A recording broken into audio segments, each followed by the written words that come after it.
respected speaker CA Sri Radha MS from Madurai, respected ex officio immediate SARC past chairman CA DC Jain sir, respected secretary Manimegali madam, respected acting secretary Treasurer cum Sikasa chairman CA ST Venkatesh sir, respected management committee members, respected past chairmen, senior members, fellow members, and junior members. Good evening to all.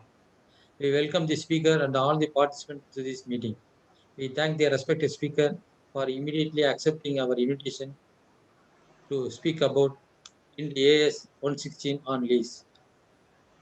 Thank you, madam. Now I request the secretary, acting secretary, to introduce the speaker.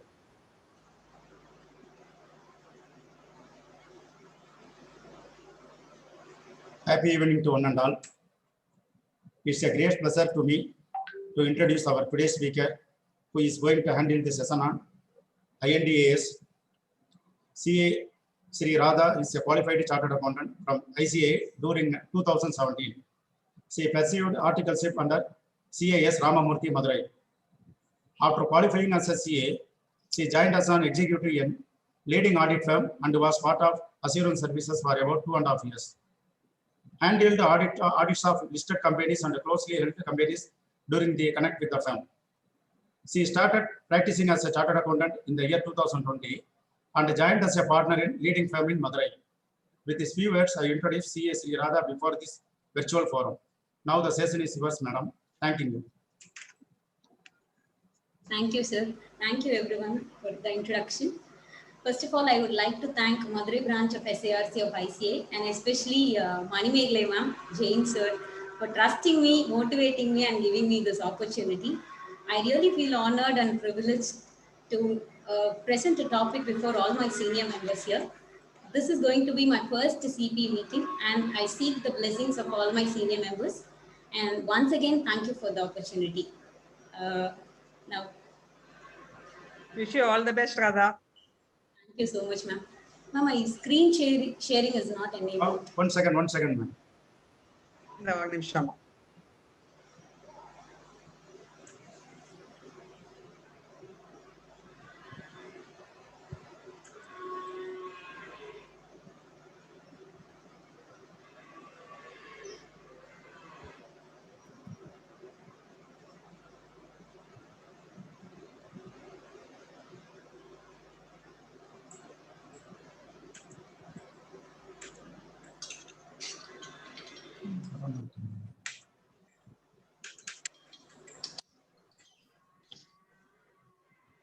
Venkatesh sir host பண்ணிடுங்க sir உங்களை host பண்ணிரவா ஒரு நிமிஷம் என்ன பண்ணனும் இல்லனா ராதா இல்ல நான் பண்ணி ஸ்பீக்கர் சரி ஓகே பண்ணிட்டேன் ஸ்பீக்கர் பண்ணிட்டேன் madam okay okay Thank you sir, thanks a lot.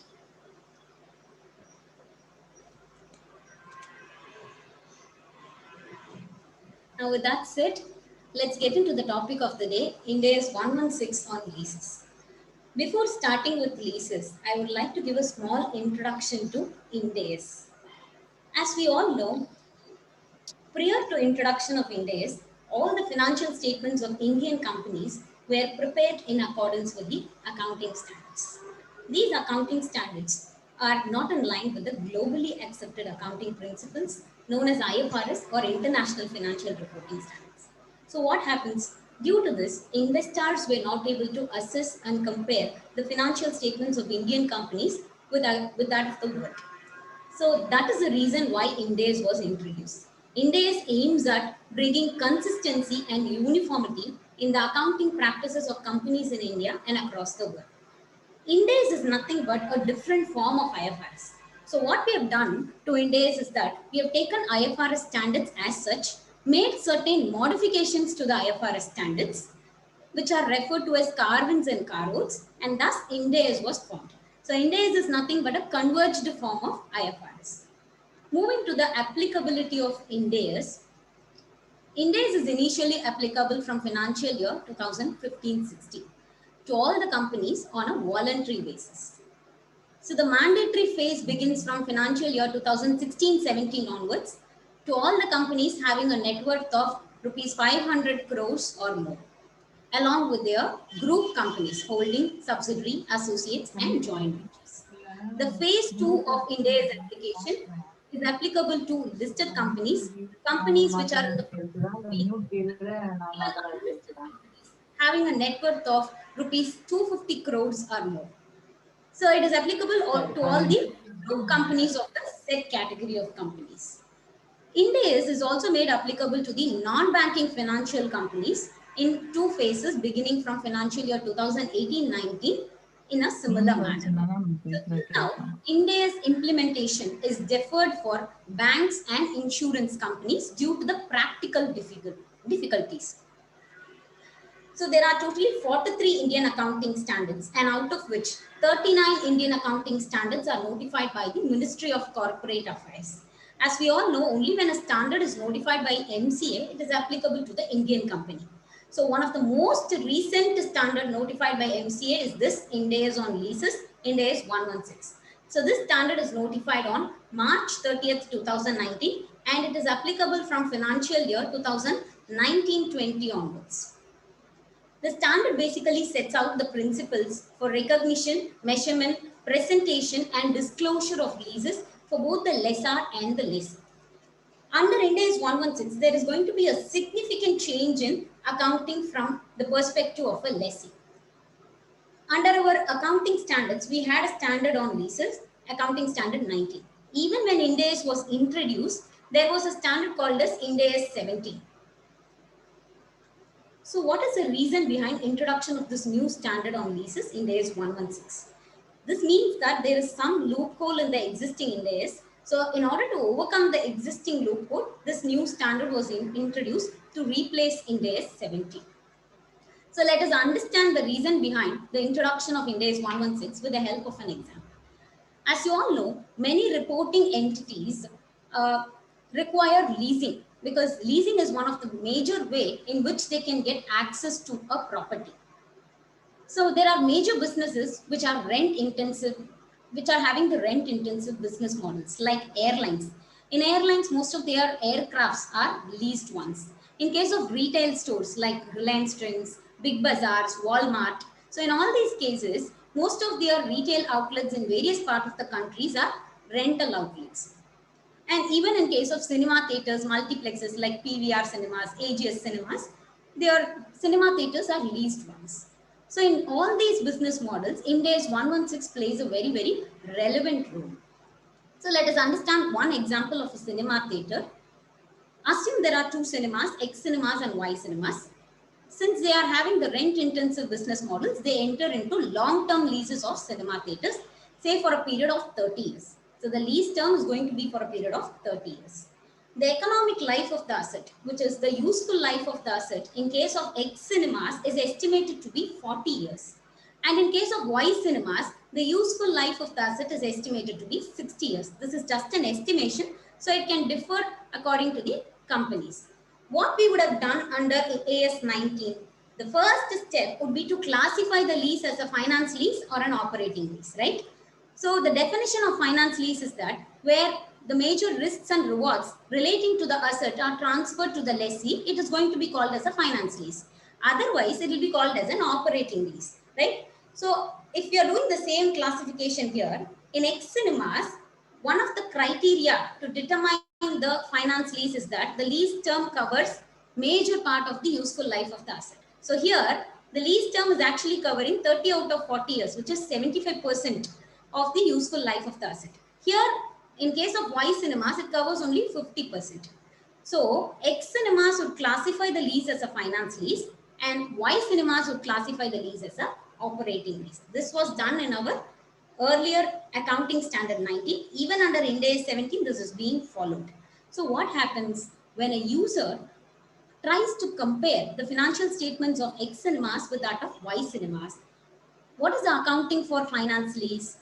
Under finance lease, we usually record a huge leasehold asset in the asset side and a corresponding lease liability will be recorded in the liability side. So when a user tries to compare the financial statements of X cinemas and Y cinemas, he will find a lot of assets, multiplexes, theaters, whose right to use is captured in the balance sheet, and there is also a huge liability sitting in the balance sheet of X cinemas. But in case of Y cinemas, there are no assets, no liabilities relating to the lease. there is only a large hit to the profit and loss account by way of rental expenditure. So this is going to be the position of the financial statements, right? So what happens? This distorts the comparability of the financial statements. In one financial statement, you have asset and a liability relating to a lease. In another example, you don't have any asset relating to the lease. So the leases are not captured in the balance sheet of the lessee. So this is actually distorting the comparability purposes, and the financial ratios of the companies are gone for a toss. So this is from the perspective of a user of a financial statement. So this is a major loophole in the existing standard, which is overcome by the new standard Ind AS 116. So under Ind AS 116, there is not going to be any difference between an operating lease and a finance lease from the perspective of a lessee. So for a lessee, every lease is going to be considered in a similar way in the balance sheet. Every lease will be captured in the balance sheet of a lessee. Yes. So for a lessee, what is the accounting? So the first change I told you is that there is no distinction between a finance lease and an operating lease. So in a contract of a lease, the lessor is actually transferring the right to use the asset to the lessee. So lessee, on receiving the right of use of the asset, he will capitalize this asset in his balance sheet as an ROU asset. So an ROU asset is recorded in the balance sheet of a lessee once the right to use is transferred. Correspondingly, lessee will also recognize the lease liability, which is nothing but the obligation to make the lease payments to the lessor over the lease term. So he will capture a lease liability in his liability side. So ROU asset is a non-financial asset. It is similar to your fixed assets or a intangible asset. So what you need to do, you have to depreciate the asset over the lease term. So either it is over the lease term or over the economic life of the asset, whichever is earlier. Suppose the lease term is 5 years and the economic life of the asset, the useful life of the asset is 6 years. So this asset will be depreciated for 5 years. If it is a vice versa case, the lease term is 6 years and the economic life of the asset is 5 years, then again the asset is going to be depreciated for 5 years. So right of use asset is a non-financial asset which will be recorded under the cost model. So it will be carried at cost less accumulated depreciation over the lease term. Also, being a non-financial asset, it is also subject to the impairment provisions under Ind AS 36 on impairment of assets. So impairment is nothing but when the the carrying amount is greater than the amount that is recoverable from an asset, you say that the asset is impaired. The impairment loss is recognized in the profit and loss account. So this is going to be the entire accounting treatment of the ROU asset. In case of a lease liability, this is similar to a bank loan. So what do you do in case of a bank loan? We will add upon the interest, and the lease payments are by way of an EMI payments. So in case of a bank loan, what do you do? Originally, you obtain the loan, you will add the interest part, and you will reduce the EMI payments, which are repayments to the loan. So similar is the case with the lease liability also. So lease liability is an obligation by a lessee to a lessor to make the rental payments over the period of the lease term. So along with this, the interest cost over the lease term is added, and the lease payments in the nature of rental payments are reduced to show that it is a repayment for the liability, and it is shown as a reduction from the lease liability. So what is the profit and loss impact in the entire accounting? You see that from asset side, இந்த பொண்ணு சின்ன பொண்ணுல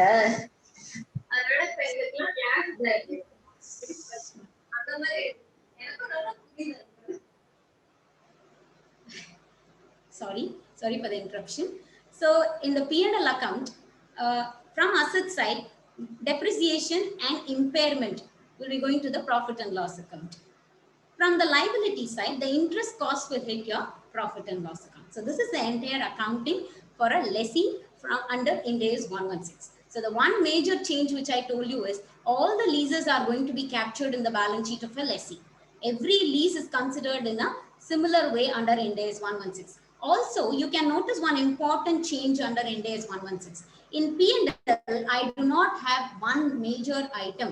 Rental expenditure is no longer captured in your profit and loss account. This is subject to certain exceptions, which we will discuss in our coming slides.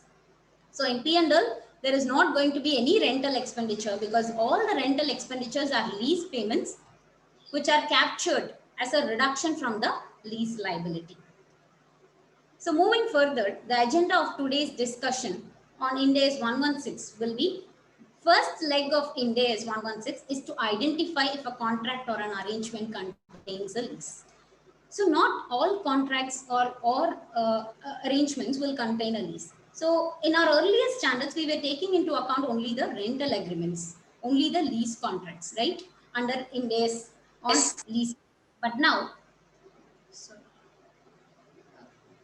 now what happens is that we have to assess each and every arrangement if it contains a lease. So there is a first step in Ind AS, which is to identify if the arrangement or a contract contains a lease. So before entering into the agenda, I would like to give a small example on arrangements that contain a lease.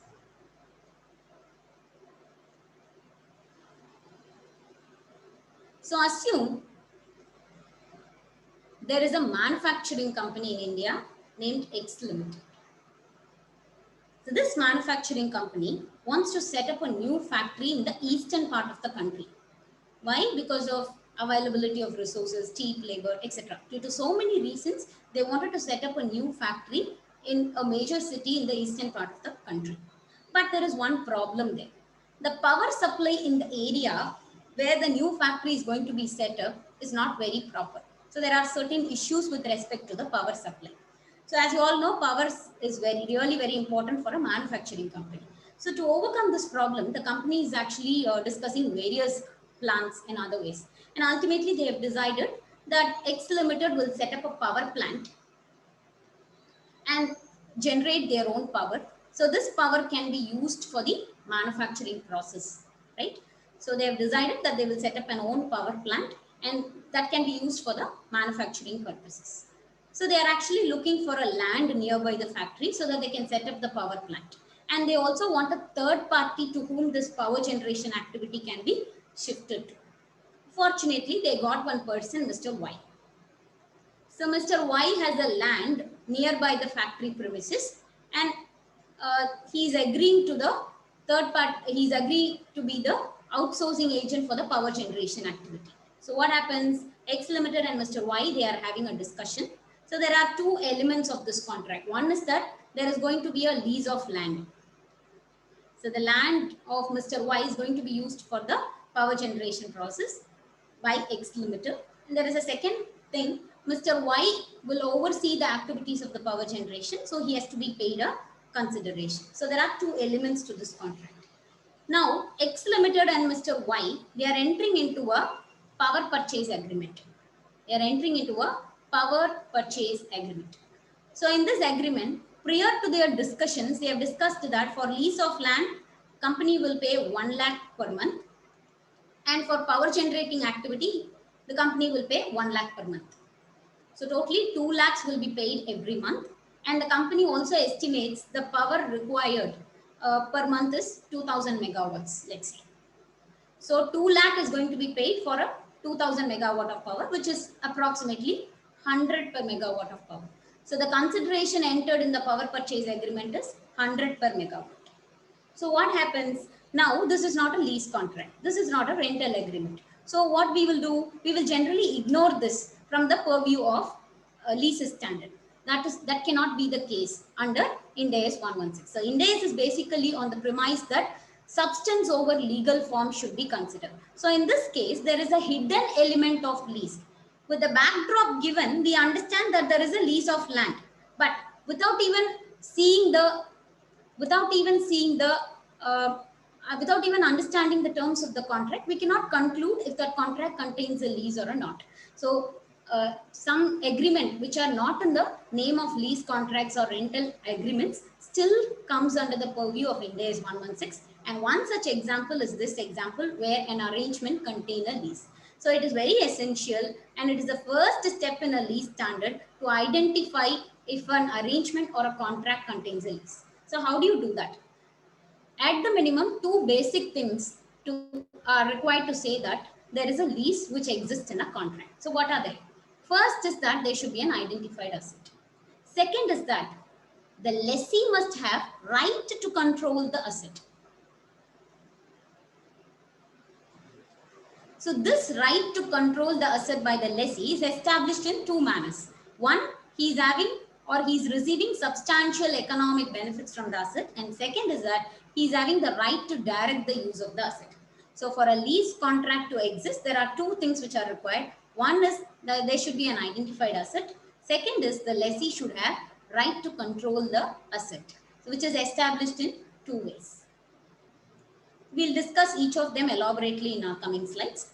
The second leg of a lease contract is that there should be a lease term. So we will see how the lease term is being determined under this standard. Third leg, an important leg of a contract, is your consideration and discounting part, which determines the value that is going to be accounted in a lessee's book and a lessor's book. So the third leg is your consideration and discount rates, which we'll be discussing. Fourth leg is on accounting part, both for the lessor and for the lessee. What is the accounting? Lastly, we will discuss the scope of the contract, the scope of the standard. So to what leases the standard is applicable, and there are certain recognition exemptions which are given by the standard. So we'll also discuss them briefly. So moving on to the first step is identifying a lease. So when you call a contract to contain a lease, generally contract is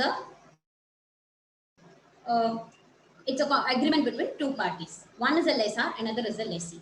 We will call this lessor as supplier and call this lessee as customer in our forthcoming discussion, because as I told you, it is not only lease contracts which are covered under the standard, it is also arrangements that contain a lease will be coming under the purview of Ind AS 116. So we will call the lessor as supplier and we will call the lessee as customer in our forthcoming discussion. So there is a contract between two parties, lessor and the lessee, where lessor is actually transferring the right to control the asset to the lessee. Lessee in return is giving consideration to the lessor, and this lasts for a specified period of time, which is referred to as a lease term. So the basic prerequisites of a lease contract are identified asset. There should be an identified asset. Second is that lessee has right to control the asset. Third is that there is a lease term. And fourth is that there is a consideration which is passed on by the lessor to the lessee. So these are the prerequisites of a lease contract. Moving further, what is an identified asset?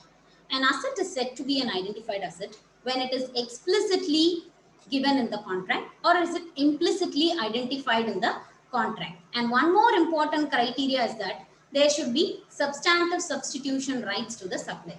So let us understand all these three things with the help of an example. Consider a property lease. As you all know, this falls under the standard Ind AS 116. So in case of a property lease, if you take the rental agreement, you can see the location of the property, exact location of the property. You can also find the address of the property. So these are the specifications of a property. When the specifications of the property are given in the contract, it means that it is explicitly identified in the contract. Another way of implicitly identifying the property is that they have not given you the address, they have not given you the location of the property. But still, you know that the person who is going to lease this property, the lessor, is having only one property. So it means that this is the only property that is going to be used for the purpose of the lease. So it is implicitly identified in the contract. So even though the specifications of the property are not given in the contract, you know that this is the property that is going to be leased out, which means that it is implicitly identified in the contract. So either the asset should be explicitly specified in the contract or it should be implicitly given in the contract. One more important criterion is that the supplier should have substantive substitution rights. What is meant by this? Assume the same case of a property lease. You are entering into a rental agreement, for an office building for a term of 5 years. So after the completion of first year, the lessor is actually having two properties. One near our institute, ICA Madurai in Partam, another in Tirupurankundram, somewhere in the outskirts of Madurai. So he's having two properties basically.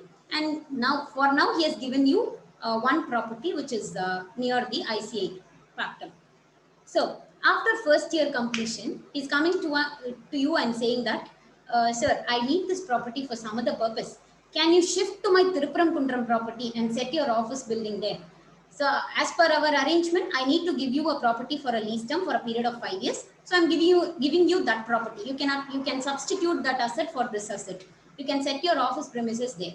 If he is able to say and ask such question to you, then it means that the supplier has substantive substitution rights.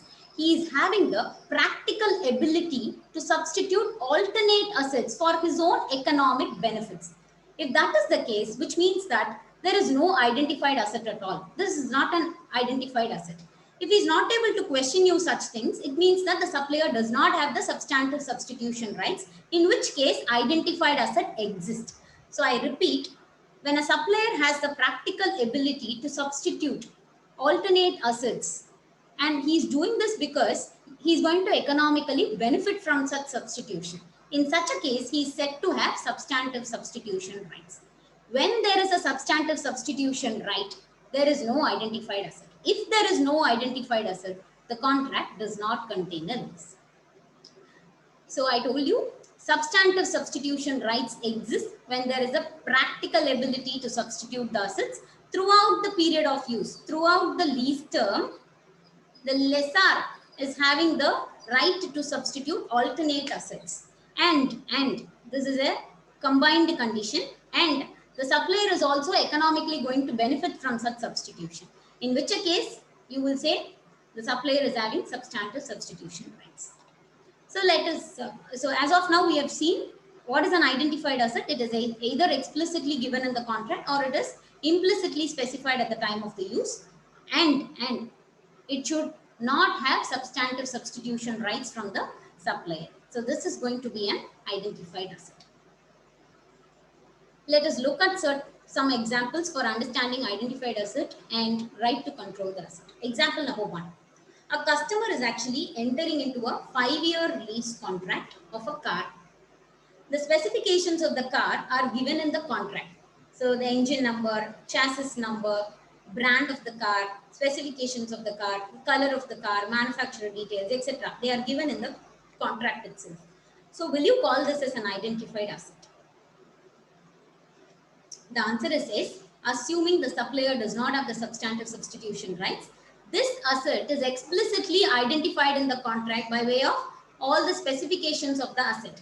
So this asset is going to be called as an identified asset. Moving to the second example, the same customer enters into a 5-year lease contract of a car whose specifications are not given, but the supplier has only one car.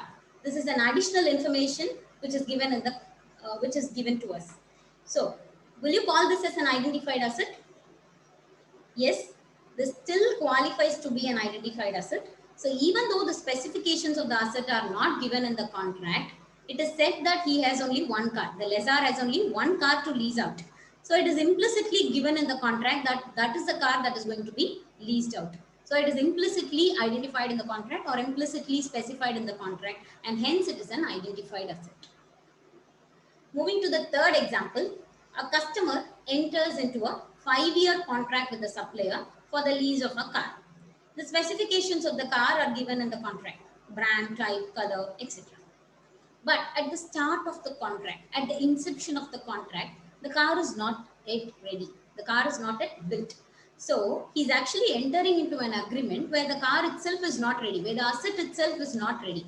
Will you call this as an identified asset?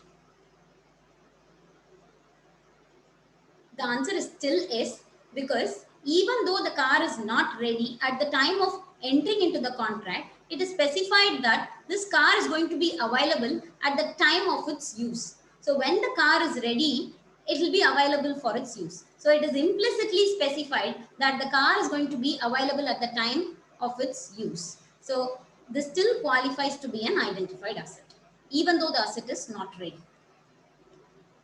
So moving to the example 4, very important example.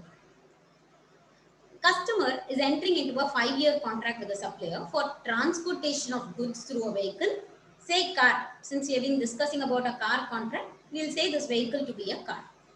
The supplier makes available the cars and drivers as part of the arrangement. The supplier has a large supply of similar cars that are available to fulfill the obligations of the arrangement. The cars are kept at the supplier's premises when not being used for transportation. Will this contract contain a lease?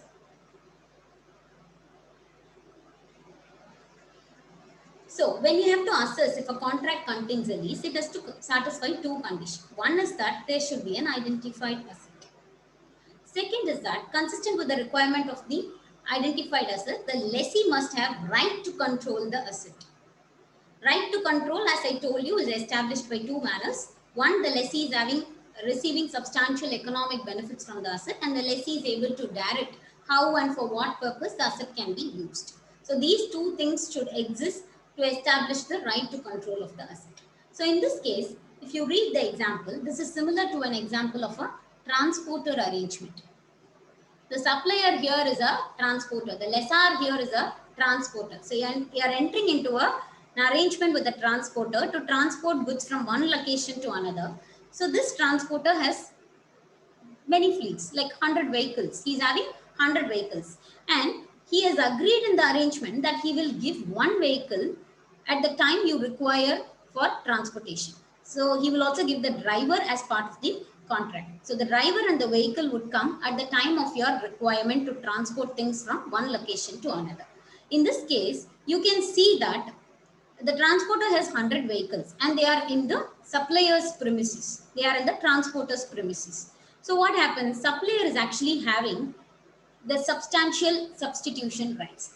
He is having the practical ability to substitute different vehicles for your use. And why is he doing such substitution? Because he is going to benefit economically. He is going to get more money from another contract. So he is ascertaining different assets for different use. So he is ascertaining different vehicles to different people in the with whom he has entered into the arrangement. So in this case, there is no specific asset which is identified in the contract. And the supplier is also having the substantive substitution rights. And hence, there is no identified asset in the contract. When there is no identified asset, the contract does not contain a lease. Moving to a next similar example. The customer enters into a contract with a shipping company, the supplier, to transport cars from one country to another country as per the contract. The contract specifies the particular ship that is going to be used for the purpose of the contract. It also gives the dates of picking, dates of delivery, and the cars to be transported, which are the cars which has to be transported. So these cars occupy the full capacity of the ship. The supplier operates and maintains the ship and is responsible for the safe passage of cars. The customer is not able to make any changes to the destination, nature of cargo, etc. So once the contract is signed with the transporter, you cannot change the contract. The delivery date is fixed, the picking up date is fixed, the destination is fixed, the cargo which is going to be transported is fixed. Everything is fixed. You cannot change anything in the contract. So this is the nature of the arrangement. So whether this contract contains a lease. So this is similar to our previous example. So here the shipping company is a transporter. But one difference from the previous thing is that there is a particular asset which is identified in the contract. In the previous contract, there is no particular vehicle which was identified, but here there is a particular ship which is identified in the contract. So can you call this as an identified asset, and can this contract contain a lease? The answer is still no, because to assess this, if the contract contains a lease, you have to satisfy two conditions. Firstly, there should be an identified asset, and secondly, the lessee should have right to control the asset. If you see, there is an asset which is specifically given in the contract, but you have to assess if the lessee has ultimate control over the asset. The lessee here is actually receiving substantial economic benefits from the ship. How? Because the cars that are going to be transported will occupy full capacity of the ship. So nearly entire capacity is going to be used for the customer's purpose. So he is receiving substantial economic benefits from the asset. But he doesn't have the right to direct the use of the asset, because it is given in the contract that the customer cannot change the contract once it is signed. So he is not having the right to change the destination. He is not having the right to change the date. He is not having the right to change the nature of cargo. So nothing in the contract can be changed, which means that he is not having the ultimate authority to direct the ship. how it can go and all. So he's not able to even change the direction, destination, right? So in this case, the lessee is not having the right to direct the use of the asset, and hence it is not an identified asset. When there is no identified asset, the contract does not contain a lease. Moving to our next example. A customer enters into a contract with a supplier for the right to transport oil from one country to another country through the supplier's pipeline. So supplier is having actually a pipeline. This pipeline is going to be used by the customer for transportation of oil from one country to another country. The contract provides that customer can use 95% of the capacity throughout the terms of the arrangement. So here in this case, there is an identified asset because the pipeline is explicitly given in the contract, and also the customer is going to get 95% of the capacity, which is a substantial part of the asset. Even though it is a capacity portion of the asset, it is only 95% of the asset, this still qualifies to be an identified asset because the customer is actually getting substantial economic benefits by way of 95% of the usage of the pipeline. So here there is an identified asset, and hence the contract contains a lease. Same example, if it is given that the customer has right to use only 65% of the capacity, will you call this contract to contain a lease? The answer here is obviously no, because 65% cannot be called as substantial. So here, the lessee is having right to use only 65% of the capacity, which means that he is not receiving substantial economic benefits out of the asset. So nowhere in the standard, the word substantially is defined. But it generally means majority of the use of the asset, major use of the asset. It actually means all of the use of the asset is coming to the lessee for him to control the asset. So in this case, given that he is using only 65% capacity, it is not going to contain a lease because there is no identified asset. Moving to the next example, this is a practical example. Everyone would have heard about Oyo hotels. So Oyo hotels actually Oyo hotels. Ma'am, I'm hearing a noise.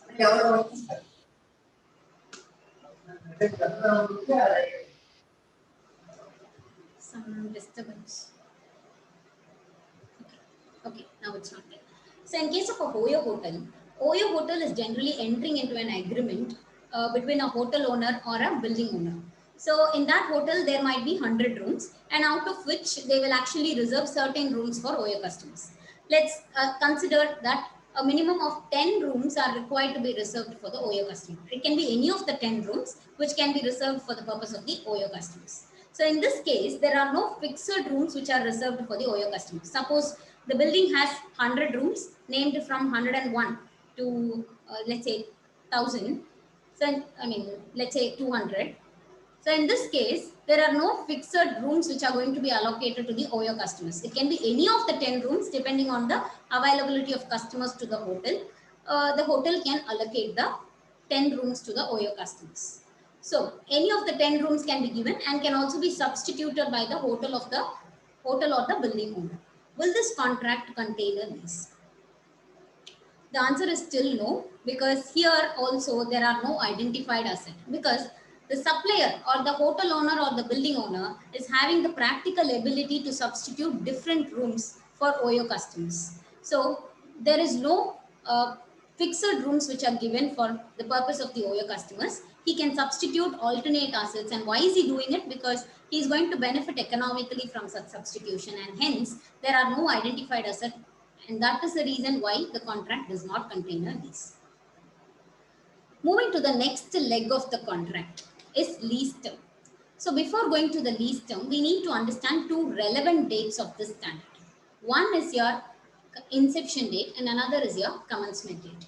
Inception date is generally the date on which the parties to the contract agree to the terms and conditions of the lease. So it is a date when both the parties to the contract promise that they will be bound by the terms of the contract. So it can be the lease agreement date, or it can be any other date which is prior to the lease agreement date, where the parties to the contract are bound by the contract.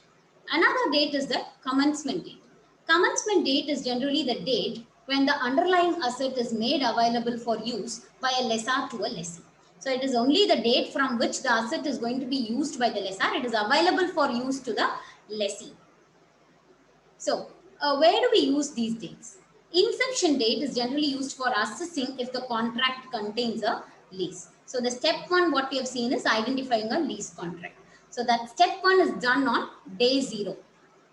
Inception date is considered as day 0. So that step one of identifying a contract is done on day 0, and commencement date is the date which is day 1. So this is actually the date which is used for accounting purposes. The lessee recognizes ROU asset and lease liability in its books only on day 1. And similarly, the lessor also recognizes the finance lease in his books only on day 1, which is referred to as the commencement date. So if you see how the lease term is being determined, lease term begins only from the commencement date. So as we have seen, commencement date is the date when the asset is made available for use. So only when the asset is available for use, the lease term can commence. So lease term generally begins from the commencement date. It is generally the period of non-cancelable period or the lock-in period of the lease. So what do you mean by non-cancelable period or the lock-in period? So it is a period in which both the parties cannot terminate the contract, and the period in which both the parties are bound by the terms and conditions of the contract. They cannot breach that. If they breach it, there would be a significant penalty involved in the contract. So that period would be called as the non-cancelable period of the lease. Suppose if a lessee has an extension option for 2 years, then on day one, which is your commencement date, the lessee has to make a choice. He has to be very clear in his mind on day 1 if he is going to exercise that option or he is not going to exercise that option of extension. If he decides that, if the lessee is reasonably certain that he will exercise the extension option, then that period will also be covered in your lease term. So along with the non-cancelable period or the lock-in period, this period of extension will also be covered in your lease term. If the lessee is reasonably certain that he will not exercise this extension option, then in such a case, the lease term would only comprise of the lock-in period or the non-cancelable period of the lease. So let us understand this with the help of an example. Assume there is a contract between two parties A and B. The agreement date is April 20th, 2019. So it is a date on which both the parties are agreeing to the terms and conditions of the contract. So this date can be called as the inception date. This date can be called as the inception date, which is on 20th April 2019. So, however, the lessor is actually making the asset available for use only from 31st May 2019. So this is the date when the lessor is actually making the asset available for use by a lessee. So this date will be called as the commencement date. So in our example, 31st May 2019 is our commencement date, and the lease term would begin generally from this commencement date. The lease is for a total lock-in period of 5 years, which ends on 31st May 2024. So the lock-in period of 5 years would end on 31st May 2024. Apart from this, the lessee is actually given a extension option of 2 years. So the extension option ends on 31st May 2026. Now, the lessee has to decide on day 1, which is your commencement date. On day 1, if the lessee is feeling that he will exercise the extension option, he will take up this extension option and occupy the premises for 2 more years along with 5 years, then the lease term would generally begin from commencement date and it ends on the last day of the extension period. So in our example, the lease term would be for a period of 7 years, including 5 years of lock-in period and 2 years of the extension period. So it begins on 31st May 2019 and it ends on 31st May 2026. So this period will be called as the lease term. Suppose in the same example, if a lessee on the commencement date feels that this premises would not be suitable for my business for more than 5 years, so what should I do? So he is of the opinion that he will quit the contract after the lock-in period. So after 5 years, he will not exercise this extension option. That is what is going in his mind on day 1, which is your commencement date. So here the lessee is not reasonably certain to extend the option. So in that case, the lease term would be only from commencement date to the last date of the lock-in period, In our current example, it is from May 31st, 2019 to 31st of May 2024, which is a period of 5 years. So this is only going to be the lease term. The extension option will not be covered. So what happens in case of a termination option? So what we have seen till now is an extension option for a lessee. What happens in case of a termination option? Let us consider one more example where there is an agreement between two parties and the total agreement period is for a term of 10 years. So out of this 10 years, 6 years would be my lock-in period. So 6 years would be my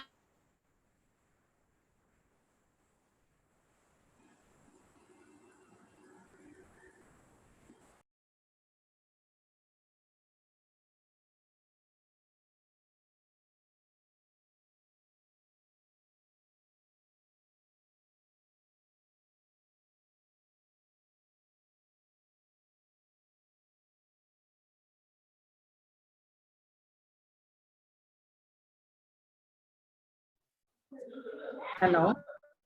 Hello, Sriradha, can you hear me?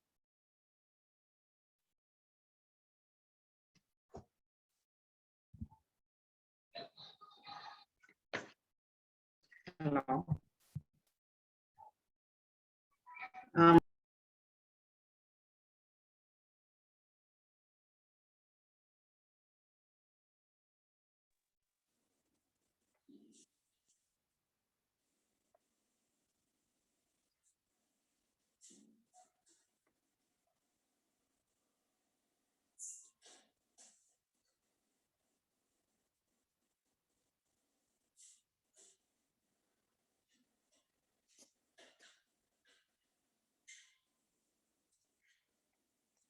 ನನಗೇನು ಬೇಡ ಚಾಗಿ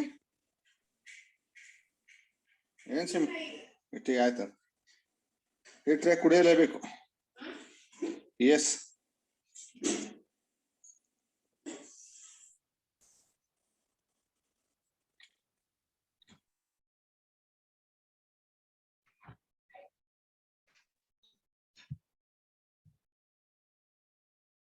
Dear members, sorry for the interruption. There is some problem with the speaker's internet. Please reconnecting again.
ಸಂಜೆನಾಗ ಸಂಜೆ ಉಂಟ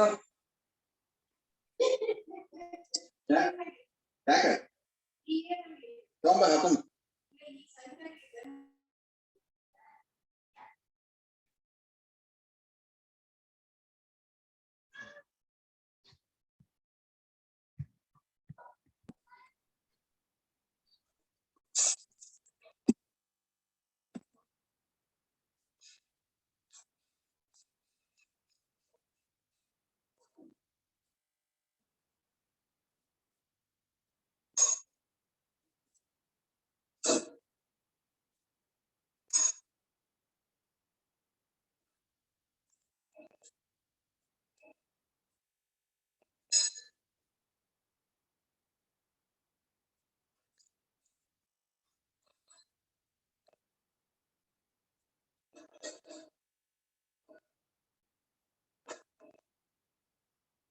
ಈಗ ಮಾವಿನಕಾಯಿ ತಿಂದೇವಲ್ಲ ಅದಕ್ಕೆ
Members, please bear with us.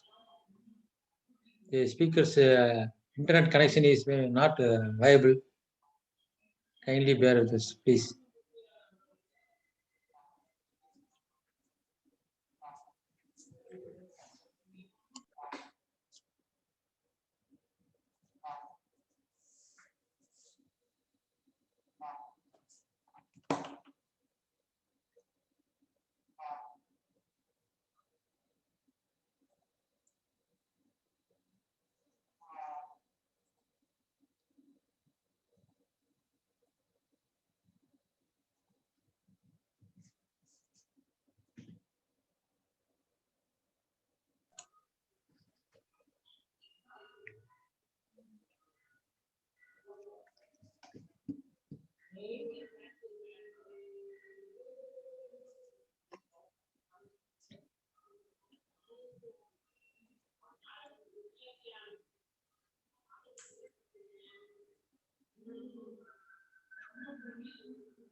Sorry for the Hello. interruption. Hello. Hello, am I Madam? audible? Yes, audible, madam. Audible. Shall I disconnect my share screen? Can I start this restart? Sorry, can I resume? Yes. It's okay. Yes. Mm.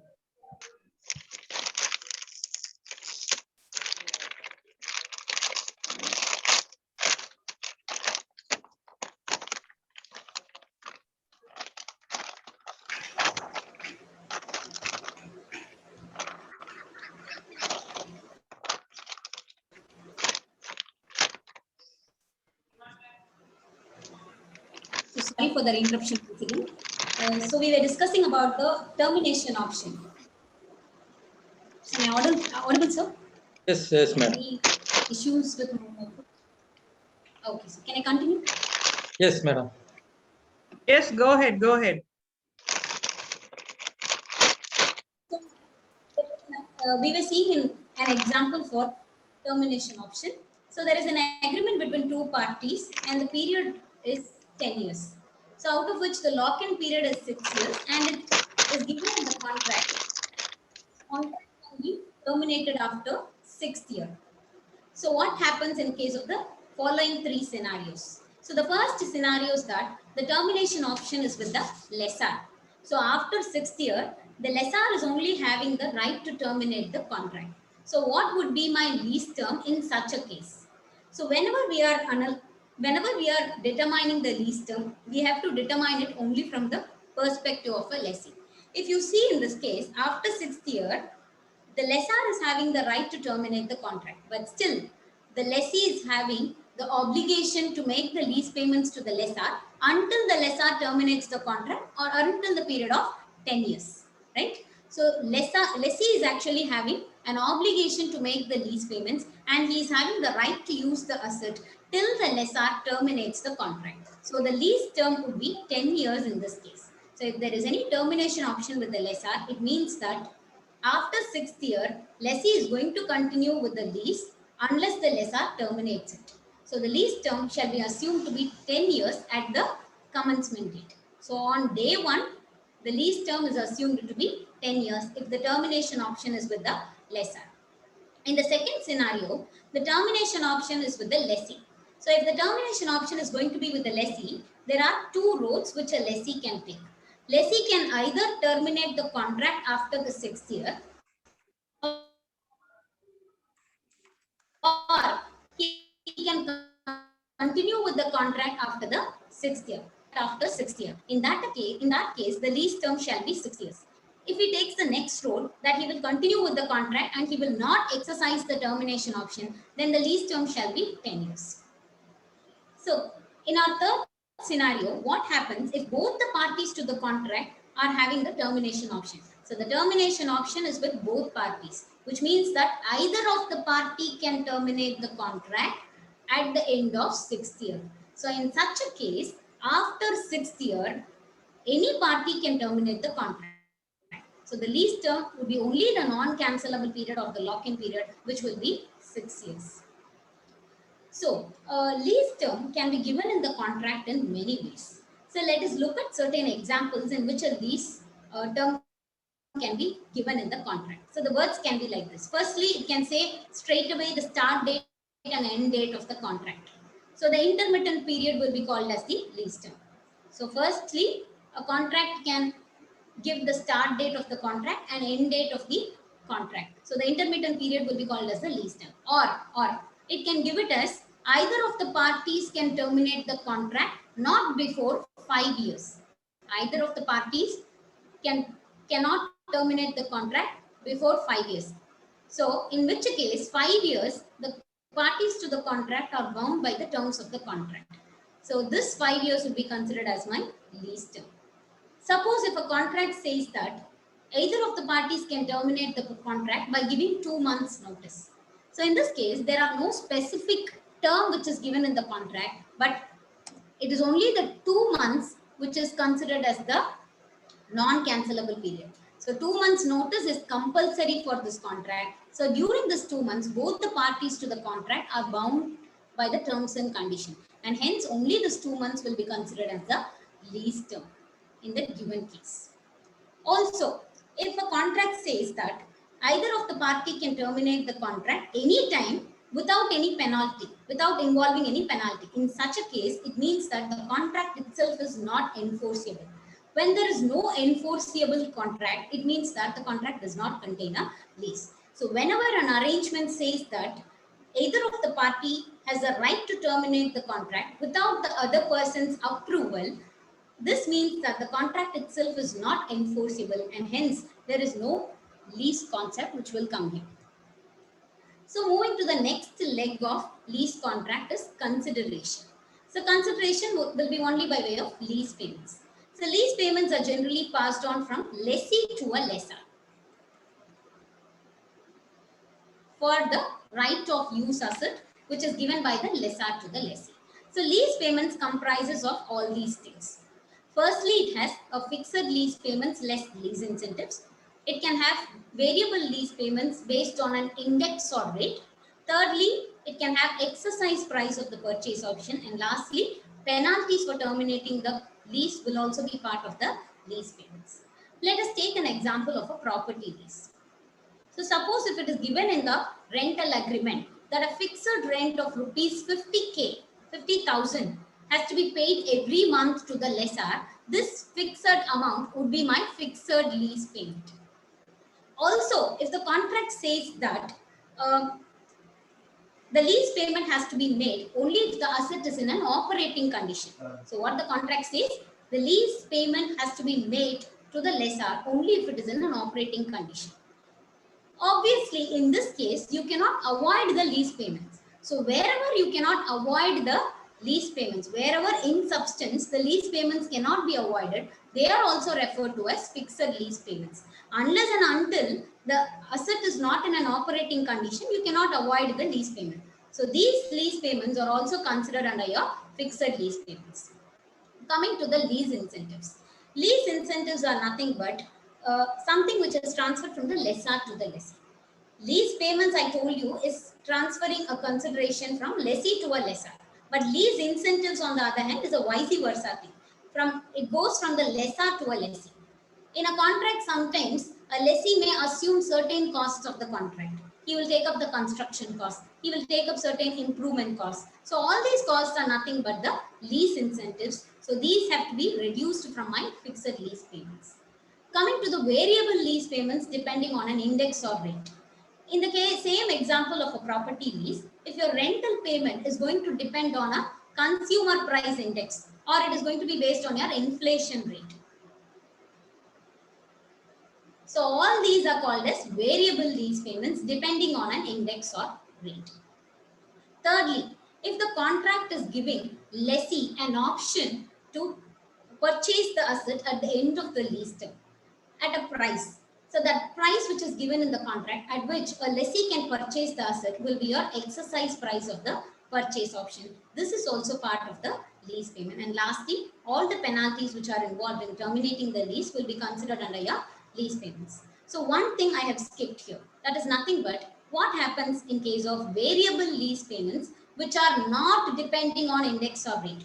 So only those variable lease payments which are depending on index or rate are considered under your lease payments, which is consideration. So what happens to the other variable lease payments? For example, if your rental income or rental expenditure is going to be based on your revenue, or it is going to be based on your number of hours of usage, or it is based on a number of days of usage, some other different thing which is not depending on an index or rate.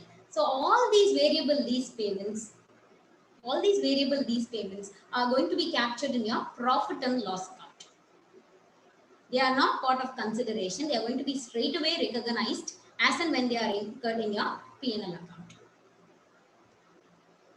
So next basic thing is your discount rate. Once you are down with the consideration concept, we have to discount that consideration. So for which we need a discount rate. This discount rate is different for a lessee and a lessor. For a lessee, we have two options. Either we can use the IRR of the cash flows, or we can use the incremental borrowing rate. So IRR of the cash flows can be the present value of the remaining lease payments and the present value of the unguaranteed residual value. So whatever is IRR pertaining to these cash flows can be taken as your discount rate. If this discount rate cannot be readily determinable, then you can use an alternative rate called as the incremental borrowing rate. So what is meant by an incremental borrowing rate? Suppose if the lessee is going outside this lease contract and he is going to get a similar loan for a similar value, similar rate of interest, similar security with all the similar environment, if he is going to get a loan, the rate at which he is going to get that loan will be called as the incremental borrowing rate. So incremental borrowing rate is the rate at which a lessee will obtain a loan outside which is similar to this environment of a lease. So either you can use the discount rate which is implicit in lease, which is nothing but the IRR of the cash flows, or you can use the incremental borrowing rate of a lessee. For a lessor, it is only the IRR of the cash flows, which is nothing but the discount rate implicit in lease. Next, we will concentrate on lessee accounting. So as I told you earlier, lessee accounting begins on the commencement date. So on commencement date, when he is receiving a right to use the asset, right to control the asset, he will recognize that asset in his balance sheet at cost. Correspondingly, a lease liability is also recognized in his balance sheet on the same commencement date. So he's having an asset, he's having a liability.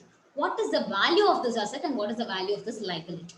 So lease liability value will be nothing but the present value of the remaining lease payments. So if you're starting your accounting only from the third year, it is going to be the lease payments which is going to be made for the remaining lease term, 3rd to 10th year, which is discounted using the rate we have seen in the previous slide, rate which is applicable to a lessee.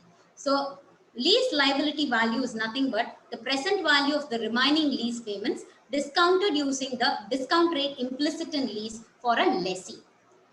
What is the cost of the ROU asset?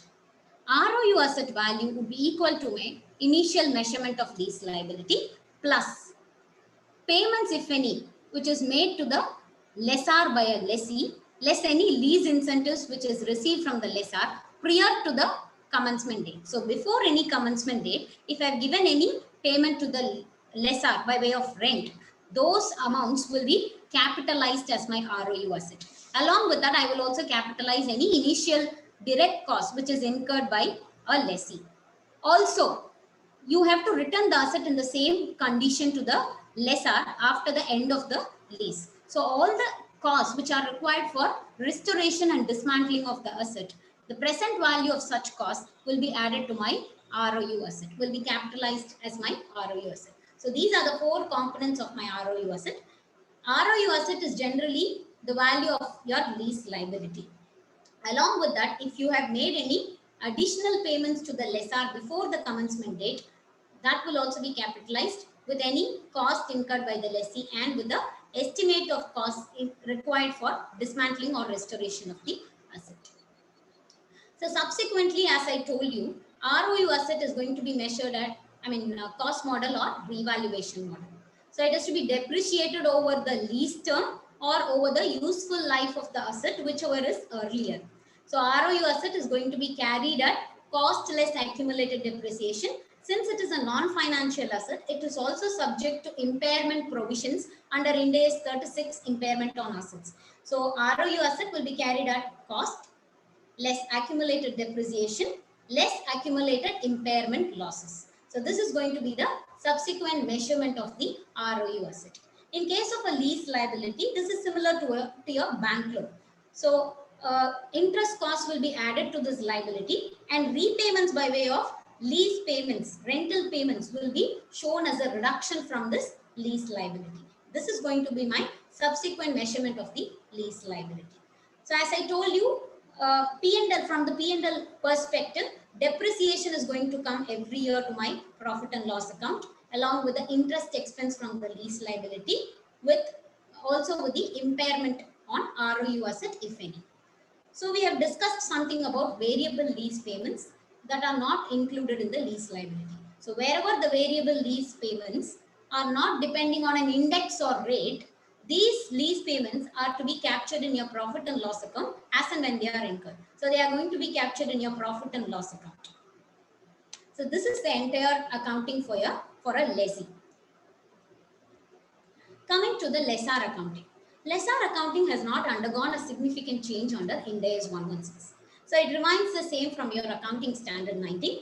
Primarily, you have to classify the lease as a finance lease or as an operating lease. So how do we do that? We have a definition. So if the lease is going to transfer substantially all the risks and rewards incidental to the ownership of the asset to a lessee, then it qualifies to be a finance lease. Otherwise, this will be called as an operating lease. So primarily for a lessor, the classification has to be performed. Finance lease or an operating lease. There are certain examples where it can be concluded that if it is a finance lease or an operating lease, we'll see some examples. Some examples you might all know. If the lease term is covering majority of the useful life of the asset, it will be called as a finance lease. Or in case where the value of the asset is going to be substantially the fair value of the asset. Value of the lease is substantially going to be the fair value of the asset. Then in such case, you will call it as a finance lease. So all these are different criteria in which you can come to the conclusion that the lease is a finance lease. So coming to the accounting for a lessor. So what happens in case of a finance lease? So if you see, all the risks and rewards relating to the ownership of the asset are transferred to the lessee by a lessor now. That is a finance lease. So a lessor does not have the rights to control this asset. So what he has to do, he has to move this asset away from his balance sheet. He has to get rid of the asset from his balance sheet. So that is called as derecognizing. So he has to derecognize the carrying amount of the asset from his balance sheet. He has to get away from the asset. In spite of that, he has to recognize another receivable. What is that another receivable? This receivable is pertaining to the lease contract. So he has to recognize a receivable relating to this lease contract known as net investment in lease. If there is any difference between the carrying amount and the net investment in lease, that difference shall be debited or credited to the profit and loss account. So what is a net investment in lease? This is nothing but the lease payments that he is going to receive over the lease term. So we have to find the present value of all these lease payments along with the present value of the unguaranteed residual values. Everything has to be discounted using the rate which is applicable to a lessor. So out of this lease, he is going to receive lease payments and he is also going to receive the unguaranteed residual value, which are the cash flows relating to this lease. So all these cash flows have to be discounted using the rate which is applicable to a lessor, IRR of these cash flows. So the present value of all this will be your net investment in lease, and this will be recorded as an asset in place of your underlying asset in the balance sheet. The subsequent measurement of this finance lease would be, this is a finance lease. It is like a loan liability. So loan asset. So what happens in case of a loan asset? You will recognize an interest income. So the interest income or the finance income has to be recognized by the lessor in the profit and loss account over the lease term. Also, if there are any variable lease incomes which are not depending on index or rate, as we have discussed earlier, it will be an income to the lessor. So those incomes will be captured in my profit and loss account as income as and when they are accrued. So apart from this, there is a receivable in my balance sheet now, which is also an asset. So this asset will also be subject to the impairment provision. So the net investment in lease will also now be subject to the impairment provisions under Ind AS 36. So this is the subsequent accounting which is given in the lease for a finance lease in case of, from the perspective of a lessor. Moving to the operating lease accounting. So operating lease is a general accounting. So where you will recognize all the lease payments from operating lease as either income on a straight line basis or on another systematic basis. So coming to the transition, which is a very important part. As I told you, the standard is applicable only from 1/4/2019. So what happens if you're shifting from your old house to new house? This is a similar case of transition. Now you're moving from your old house, which is your accounting standard or Ind AS 17, to your new house of Ind AS 116. So you have to follow you have to carefully take all the things from your old house to your new house. So similarly here, under Ind AS transition, you have to carry all your leases under your erstwhile gap to your new Ind AS. So there are two approaches which are given in the standard. The first approach is your fully retrospective approach. Second approach is your modified retrospective approach. So under fully retrospective approach, the entities are actually required to retrospectively apply the standard to each of the prior accounting year, which means that they have to assume that the standard is applicable from the initial year when the company has commenced. So entities have to apply the standard retrospectively to each of their prior reporting period. So what do? They have to present 3 balance sheets. One for the current year, which is financial year 1920. Another for a comparative year, which is financial year 1890. And one more balance sheet has to be presented, which is the earliest date of the comparative period. The earliest date of the comparative period here is 1/4/2018. So the third balance sheet has to be presented on 1/4/2018, and the entities have to adjust equity at the beginning of the earliest comparative period for all the cumulative effect of this Ind AS 116. So on 1/4/2018, all the cumulative effect of application of this new Ind AS would be adjusted here. So what happens in case of a modified retrospective approach? So these are the two choices which is given to a lessee. Either he can take up fully retrospective approach or he can take up modified retrospective approach. So in case of a fully retrospective approach, he has to present 3 balance sheet in a manner which I just explained. So what happens in case of a modified retrospective approach? So on the date of initial application of the standard, the entities will recognize the cumulative effect of Ind AS 116. So the initial application of the standard is 1/4/19. So if a company is going to start after this, then from that date, the companies have to initially apply this new standard. So on that date, the entities have to recognize the cumulative effect of this Ind AS 116 as an adjustment to their opening balance of equity. So here there are only 2 balance sheets which will be presented, which is for my current year, financial year 1920, and for my comparative period, financial year 1890. So I will I'll make all these adjustments. If my initial date of application is 1/4/19, I will make all these adjustments to my opening balance of equity on 1/4/2019. So these are the 2 approaches which are given for transition under Ind AS 116. So moving to the scope or applicability of the standard. This standard is basically applicable to all the leases, even when you sublease a ROU asset. So which means that you got a property on lease and you have let out this property to some other person. This is called as a sublease. So even for subleases, this standard is applicable, but it is not applicable in the following cases. Since they are already covered in another standard, for all these cases, 116 is not applied. First, when there is a lease to explore or use mineral oils, natural gas, etc., then leases of biological assets. There is a service concession arrangement which is discussed in detail under Ind AS 115, which is dealing with revenue from contract with customers. There is something called as licenses of intellectual property under Ind AS 115, and under Ind AS 38, there are rights held by a lessee under the licensing agreements. Ind AS 38 deals with intangible assets. So for all this, the standard on 116 leases is not applicable. The standard is also giving certain recognition exemptions to a lessee. So it is at the lessee's option, they can take up this recognition exemption or they can leave out this. So the lessee has a choice. The lessee may elect not to apply the leases standard to the following leases. Firstly, it is for short-term leases, and secondly, low-value leases. So what are short-term leases and what are low-value leases? Short-term leases are nothing but leases which have a lease term of less than or equal to 12 months and they do not have a purchase option. I repeat, short-term leases are the leases where at the commencement date, the lease term is less than or equal to 12 months, less than or equal to 1 year. And the lease is not having any purchase option for a lessee. In that case, it will be called as a short-term lease and it qualifies for the exemption under the given standard. The second recognition exemption is for low-value leases. Low-value leases are nothing but the leases for which the underlying asset is of low value. So what are low-value assets? So when do you call an underlying asset to be of low value? When it is satisfying two basic conditions, you can call that underlying asset as a low-value asset.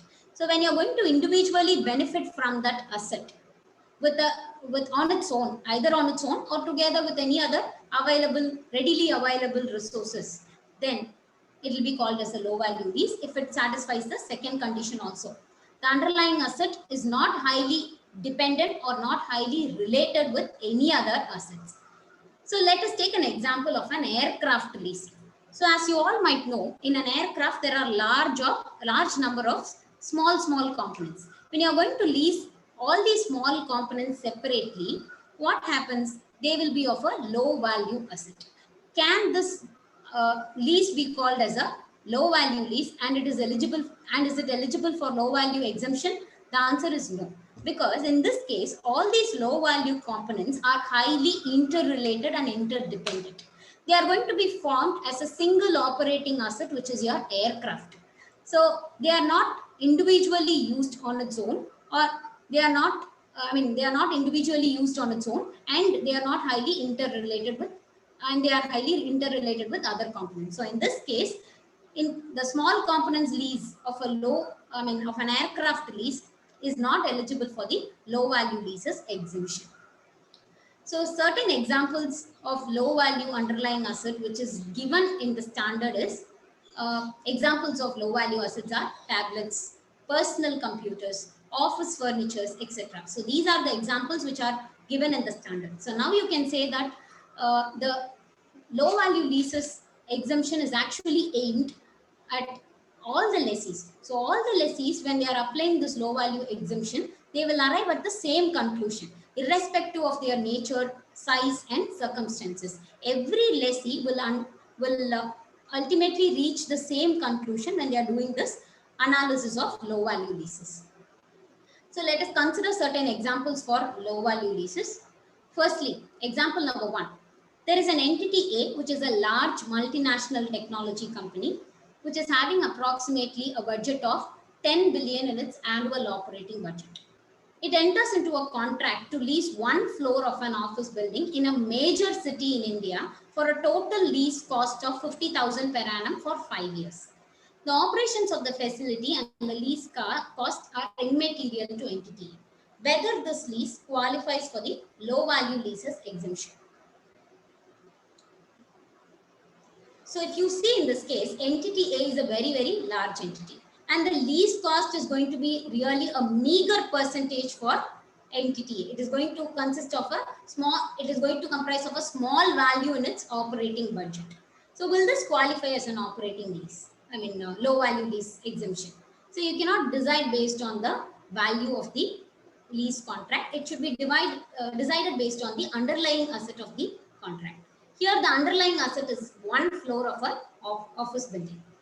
So every lessee, when they are doing this analysis of low value leases exemption, they cannot take one floor of an office building to be a low value asset. So the basic goal of this low value lease exemption is that whoever is the lessee, whatever is the nature, size and circumstance of the lessee, when they are doing the analysis of the low value leases exemption, they have to reach same conclusions. So one floor of an office building does not qualify for the low value asset, because you cannot call a building to be of a low value asset, and hence this lease does not qualify for the low value leases exemption. Moving on to the second example, there is a company which is engaged in the pharmaceutical industry. It has the following leases: leases of office buildings and warehouses, leases of a manufacturing equipment, company cars, trucks, vans, IT equipment, which includes laptops, computers, desktops, etc. Again, leases of servers, including many individual models that increase the storage capacity of those servers, leases of office equipment, office furniture, water dispenser, and high capacity multifunction photocopier devices. Whether this lease qualify for the low value leases exemption. So if you analyze each of these, Sir, I think unmute pannu Vendesh sir. See Abhishek sir unmute pannu.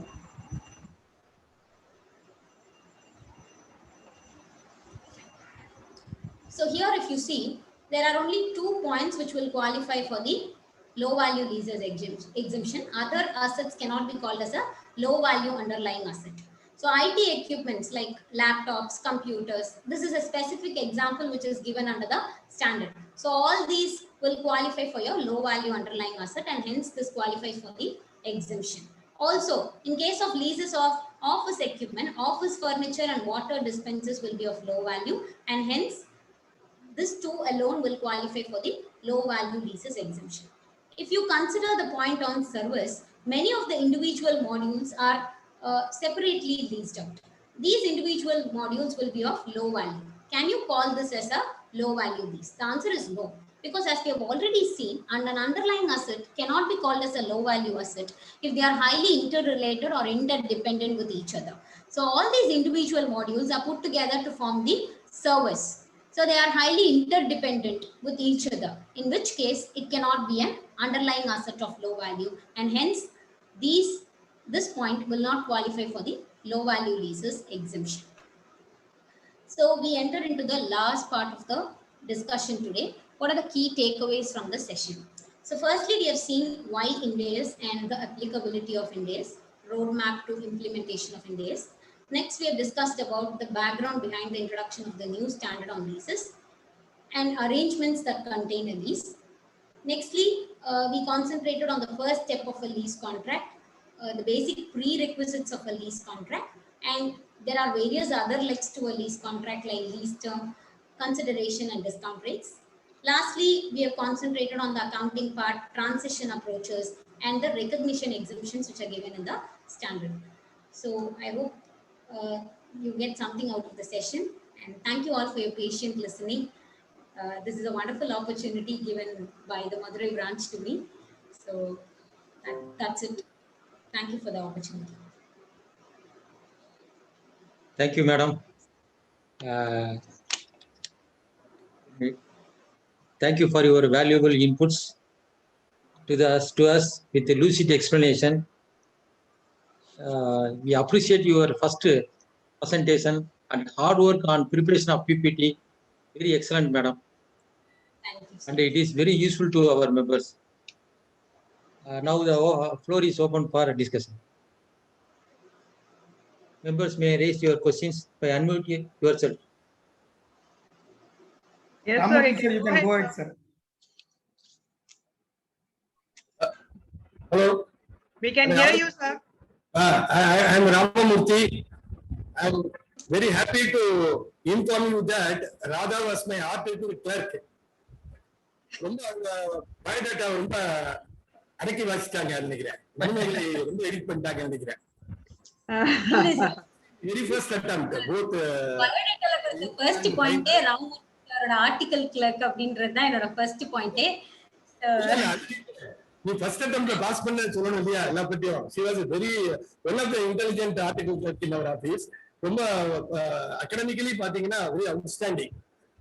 She got she cleared both her inter and final CPT route ல வந்தாங்க.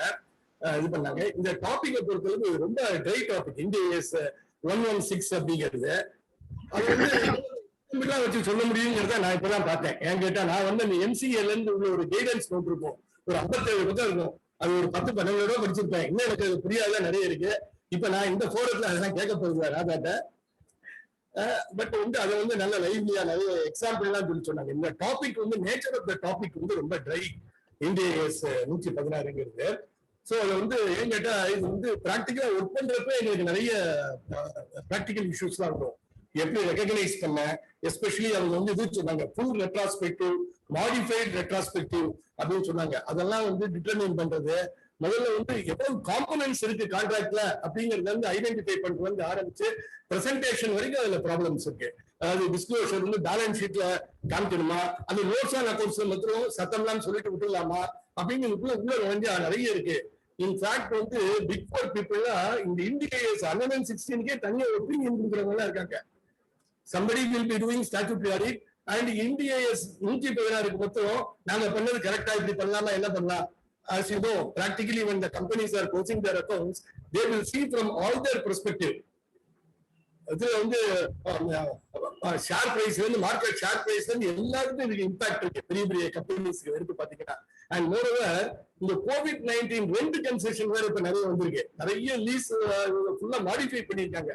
Modify பண்றப்போ அந்த full retrospective மெத்தட்ல கொடுத்தாங்கன்னா ஏற்கனவே 2 வருஷம் மேல போட்டு வச்சிருக்கோம். ரெட்ராஸ்பெக்டிவ் இப்ப எல்லாத்தையும் மாத்துற மாதிரி இருக்கு, எல்லா லீஸையும் வச்சுட்டு. ஸோ இது டஃப்பான standard.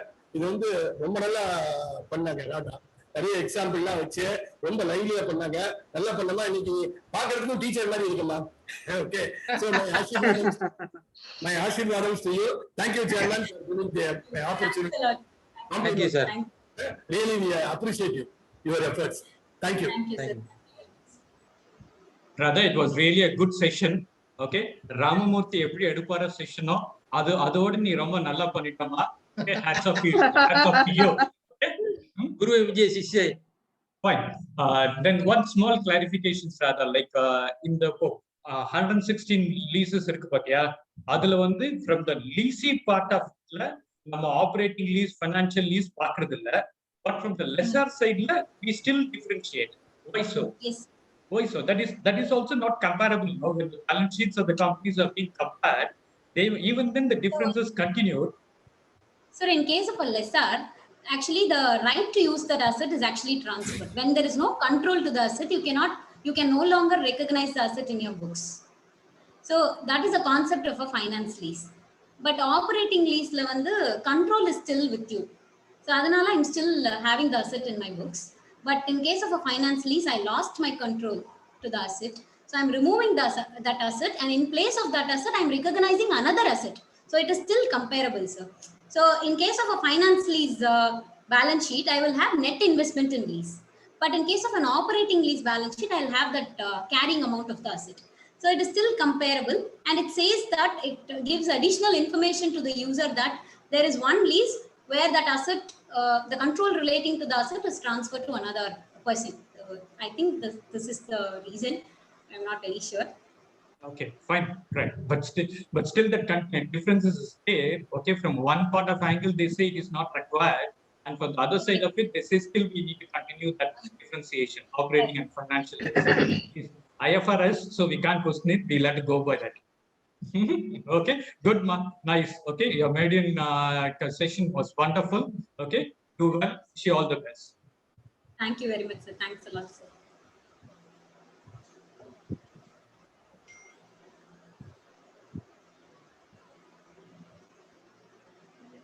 Members, any other question from your side? Some person has asked, Madam, please clarify ROU means. So ROU is nothing but the right of use asset. So when a lessee is actually getting the right to control the asset, he's capitalizing the asset in his balance sheet. That is why it is called as an ROU asset, right of use asset.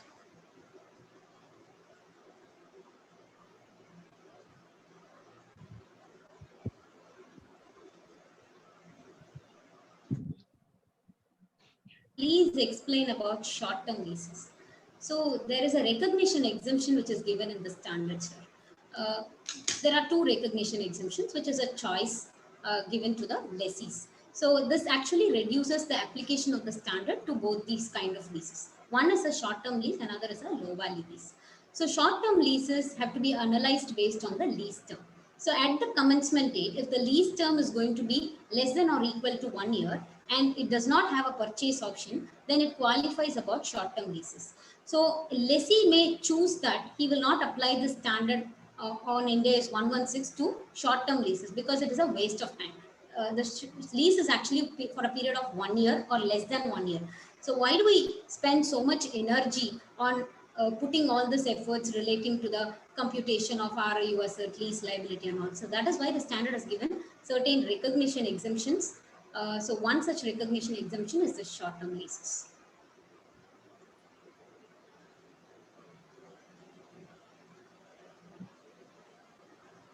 Yes, sir. So one more question is that in many cities on paper, the parties makes agreement only for 11 months due to rent control acts, but in reality, their intention is to continue for many years. So what should we do in that case? So lease term has to be analyzed only from that aspect. So when on what is given in the contract is different, but Ind AS is actually substance over legal form. So what is going to be actually followed and what are the substances which can support that action? If there are any things which can support that action of continuing the lease for more than 11 years, then you can take that standard take that lease under the purview of Ind AS 116. But if there are no things which can support your assertion, then obviously you can take it for short-term leases exemption. Madam, this is S.L. Serumalava. Hello. Please go ahead, sir. In the case of lessor company, in the case of lessor, Yes, sir. the lessor company already is has accounted its true value of the asset, the leased asset. Over and above, this asset has to be valued in this AS 160. Over and above the cost incurred by the lessor company in its books of accounts, this you are additionally you are asking to account in the asset account. And so what we have discussed under lessor accounting is that you have to classify it as a finance lease or an operating lease. So if it is going to be a finance lease, you will take away that asset, carrying amount of the asset from the balance sheet. You will remove that asset from your balance sheet, and in place of that asset, we are capitalizing another asset which is pertaining to the lease. That is referred to as net investment in lease. If there is going to be any difference between the carrying amount and this new asset, that will be recognized in your profit and loss account. Original cost removed. Original cost. Yes, the original carrying amount of the asset is removed from the balance sheet. You are de-recognizing the carrying amount, and in place of that, you are recognizing another asset that is called as net investment in lease. So, if your net investment in lease amount, suppose let's say carrying amount is 1 lakh in your balance sheet, and new net investment in lease it would be 2 lakhs. So what happens is that you will debit net investment in lease, credit your carrying amount of the asset, so that it is removed from the balance sheet. The difference of balance 1 lakh will be debited or credited to the profit and loss account. In that case, then you should have, your balance, your trial balance will always have the original cost of the asset. Always have original cost. At the time of presenting the, financial statements, we have the alternate. Taking away this asset account and you are taking your. Yes, sir. I pass this by way of a journal entry. So once I pass this journal entry, my asset will be removed and it will not be shown in my asset side. At the time of financial preparation of financial. At the time of accounting for Ind AS 116, I will do this thing. Okay, here this is a maiden precision by you. I learned it wonderful, and you have done a good job. Thank you, madam. Thank you. Yes, thanks. Speakers, in chat box, one question is there.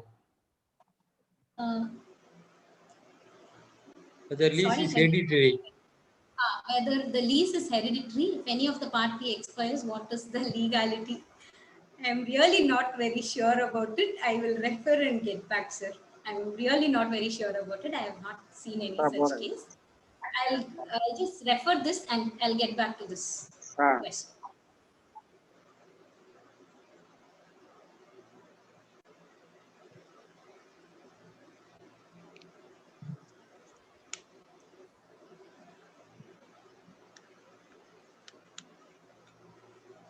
Any other questions, please?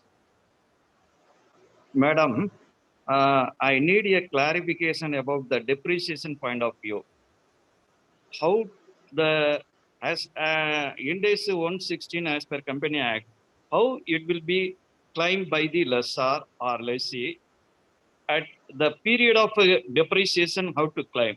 That explanation I need. So for a lessee, we are recognizing an ROU asset, sir. Okay. So that ROU asset has to be depreciated over the lease term or over the economic life of the asset, whichever is earlier.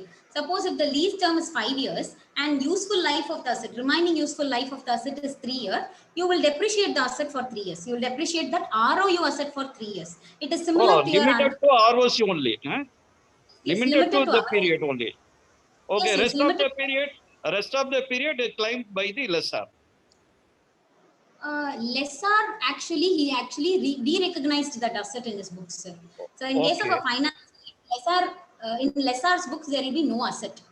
So in that case he will not claim depreciation at all. But if it is an operating lease, he will claim the depreciation on the underlying. Okay. That is a lessee anyways will claim depreciation on the ROU asset. For a lessor, only if it is a finance lease, he will claim that depreciation. Only if it is an operating lease, they will claim the depreciation. In case of a finance lease, there is no asset in the books. Oh, thank you, madam. Thank you, sir.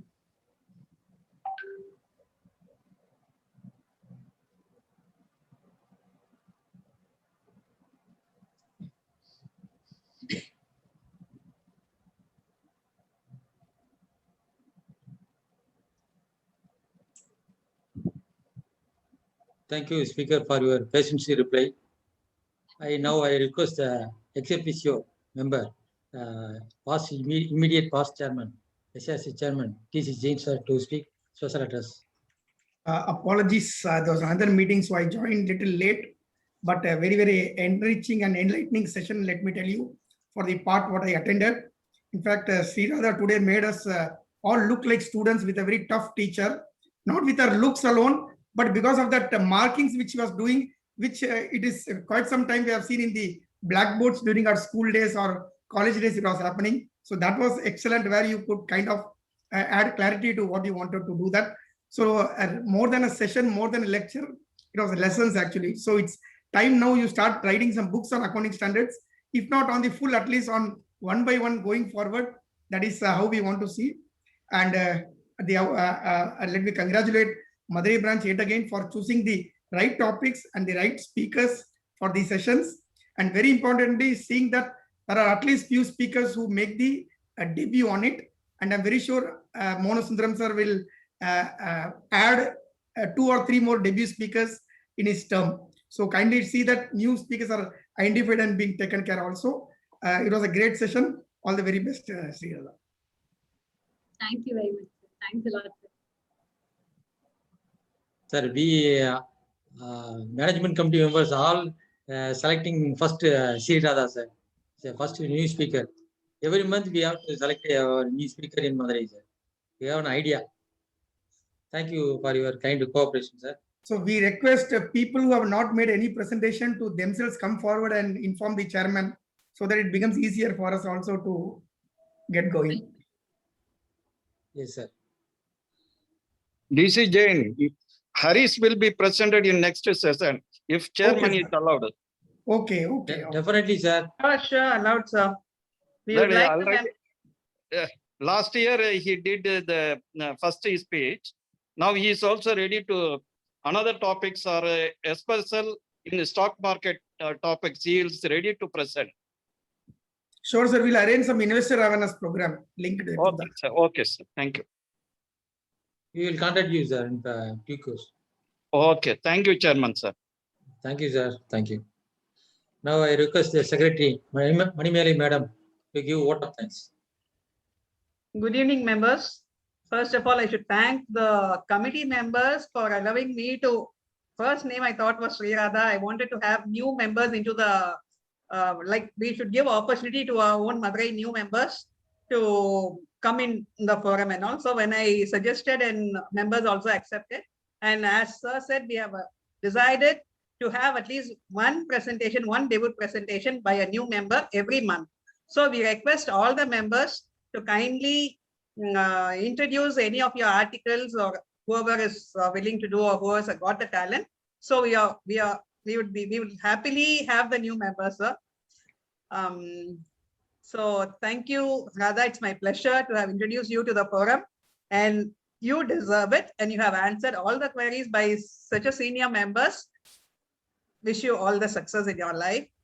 Then thank you, SARC, past SARC chairman, sir, for your encouragement for whatever we do.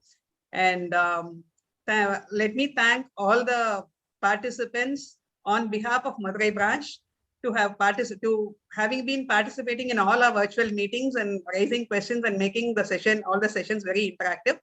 Tomorrow we are having a session on COVID.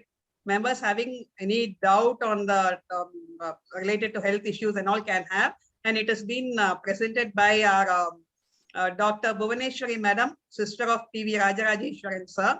So we request all the members to kindly utilize the tomorrow's session also. So thank you very much. Once again, thank you for all the participants, and thank you, Radha. Thank you, everybody. Thank you. Thank you, Secretary Madam. Thank you. Now the meeting is adjourned, please.